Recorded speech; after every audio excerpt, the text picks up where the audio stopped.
Assalamualaikum everyone. Before I start, I would like to introduce my team. My name is Mohd Hazman bin Othman.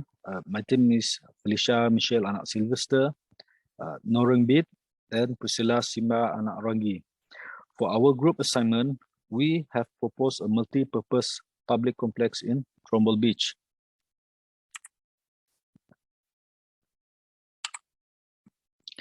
The global pandemic COVID-19 has affected all economic sector, especially the tourism sector. To overcome the after effect of the global pandemic, the state government needs to look for alternative proposal to boost the tourism sector in Sarawak. The Noreng Beach has become the newest attraction in Kuching with its longest and widest coastline beach and beautiful scenery with crystal clear water around the beach. A lot of pictures has been posted in social media by the visitor and make it viral in short time. The Noreng Beach is lack of basic facilities and needed in cooperation between the state government and other stakeholders to develop the area. Who we are. RB Development Siam Berhad is a subsidiary of IJM Land Berhad, which is a real properties arm of IJM Corp Berhad to undertake a real properties development project in Sarawak. This is because that the law and the regulation in Sarawak is to undertake a real property development, it must be a company that registered in Sarawak and have a share that is owned by the Sarawakian. The RB Development has a high financial supporting by its parent company up to 1 billion ringgit. To preparing the proposal for the state government, the company has set up a project team to which is myself and my team to prepare the cost-benefit analysis for the proposed project at Noreng Beach. Why we go for the tourism sector?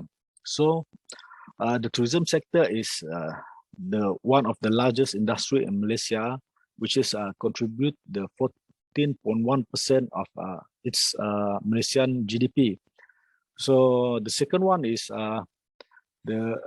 according to the Fernandez et al., the global COVID-19 pandemic contribute the declining of business activity in tourism industry. So we can see that most of the business, the players that are in the tourism sector has been affected the most during the pandemic, which some businesses has been closed down or some of them need to be scaled down. So which means is some retrenchment in the organization. So according to Hosseini et al., tourism industry is played a major role in the development of economic condition globally. So we can see that the tourism industry can help in development on economic situation in those area. So as we can see in the picture on your right, we can see that the local hawkers put up a tent at the Noreng Beach, which is we can see that there's a possible economic activities that can be done at the beach. So why we propose the multi-purpose public complex at the Noreng Beach? The first one is the household income.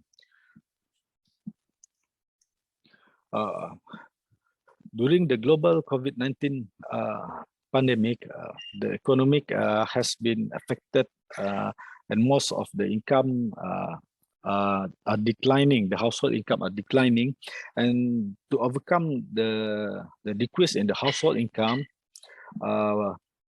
local resident needs to take more jobs to meet their own overall financial commitment.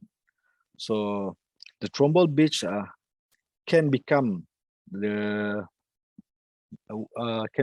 place that they can set up the businesses, which is like I show in the previous slide. They can put up a tent around the beach and they can subsequently improve their income. So another justification on this project is that there's a lack of basic facilities in the area. So the basic facilities such as access road from the main road, the public toilet, the garbage bin, the hawker space, electricity, clean water, and etc. So it is needed to give a convenience to the visitor by preparing these basic facilities and also to maintain the cleanliness around the beach. Another justification for this project is the tourism attraction. As we know, Sarawak major attraction sites is mainly in the northern regions such as Mulu Cave, Niah Cave, and etc. It's mainly what we can consider is outskirts from the city center, which is more on the jungle side. So since the proposed location is nearer to the capital city of Sarawak, which is in the Kuching division, we can anticipate that the beach may receive significant numbers of visitors. The other justification of this project is on the socio-economic. So the development of the multi-purpose public complex in Trombol will certainly improve the overall socio-economic landscape for the local communities. So the proposed location for this multi-purpose public complex is located in Trombol, Kampung Trombol, in Telaga Air, that will provide the economic activities between Kampung Trombol and Kampung Nyabut. So the location of the proposed project is estimated as 8.1 kilometer from Telaga Air, which is around 10 minutes drive from Telaga Air. So Telaga Air is the economic center for the local communities such as Kampung Telaga Air, Kampung Trombol, Kampung Nyabut, and Kampung Selang. So the multi-purpose complex will develop around 30 acres that we identify the name as Trombol Edges. So a proper access road, the open parking space, open hawker space, food court, convenience store, public toilet, shower, multi-purpose hall, sports center, prayer room, and lifeguard station will be developed in the area. So the project will be under the provision of Ministry of Tourism, Creative Industry and Performing Arts of Sarawak and Land Custody and Development Authority. There's other stakeholders and state agency that needed to be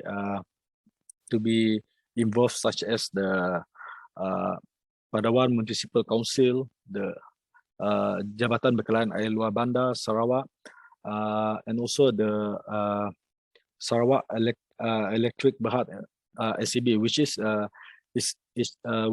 important in providing the basic facilities in the multi-purpose public complex. So the next one, I will pass it to my teams. Thank you very much.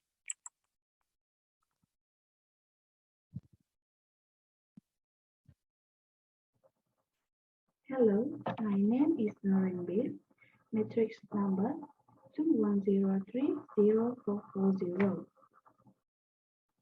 I will present for the methodology part, which is two options were considered on the cost-benefit analysis. Options are between multipurpose complex and promenade.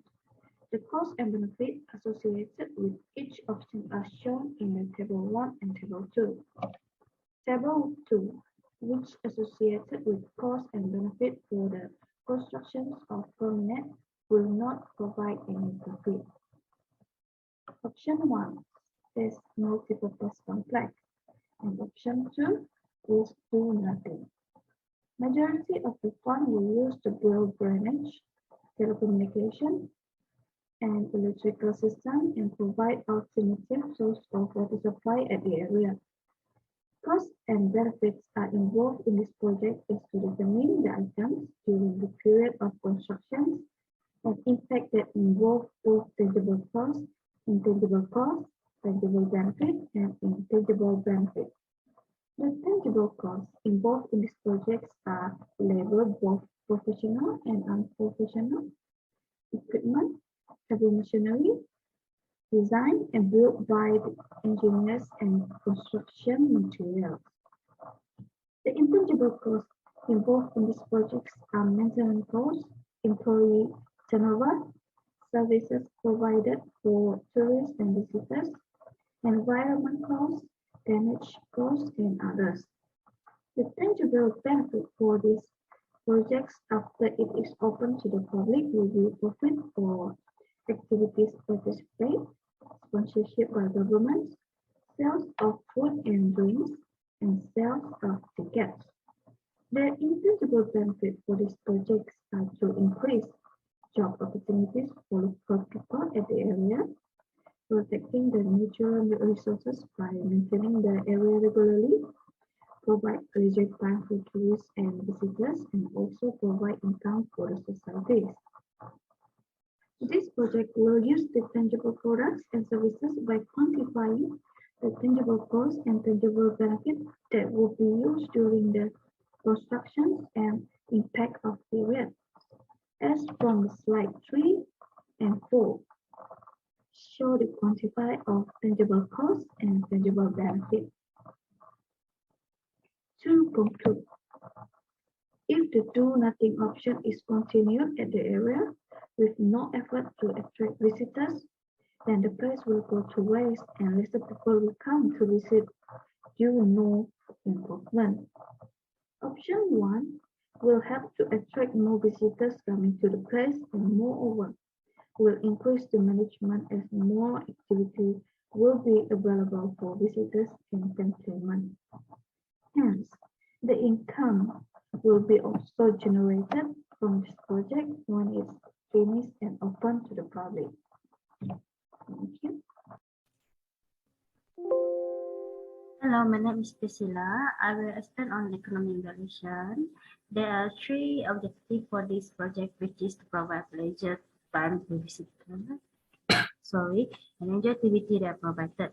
The second is to provide good environment for the visitor and customer, and the third one is to provide income for local people at the area. The concession period for this project will be 2 years, starting from 1st June 2022 until 31st May 2024. The impact duration will be 15 years. This is the project cost and project benefit cash flow. As you can see here, the total for project cost is 164,935,560. While for the project benefit, the total is 381,542,780. And then this is the cost and benefit cash flow.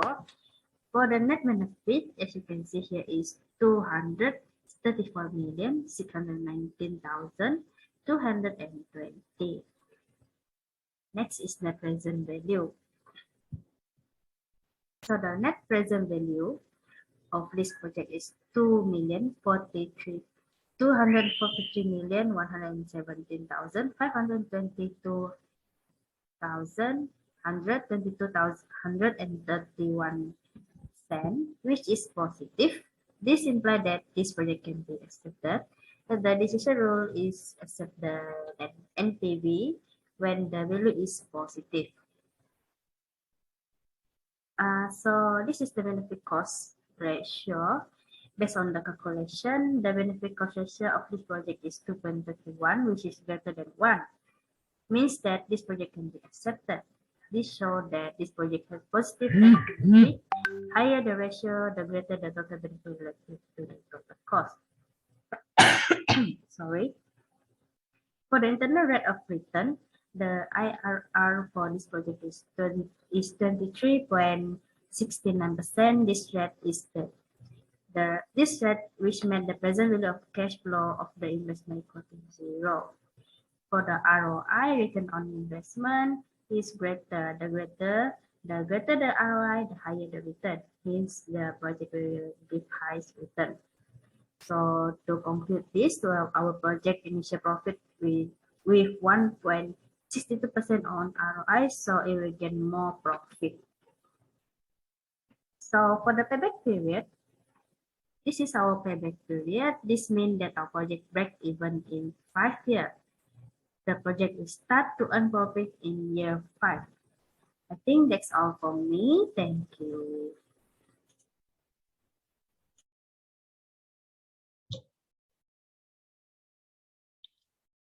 Okay, on this next slide, I would like to present about our project constraint. My name is Felicia Michelle, and I'm going to explain and describe our project constraint, which is consists of 6. One is the scope, quality, time, cost, benefit, and also risk. So the first one is the scope. We would like to describe the scope of this project is important. This is because prior to the start of the project, the relevant documentation must be completed quickly. The project manager must estimate the time and the cost requirement for the project. And any unforeseen event that occur throughout the project implementation may have impact on the process. Leaving the project manager unable to forecast is if the scope is not well defined.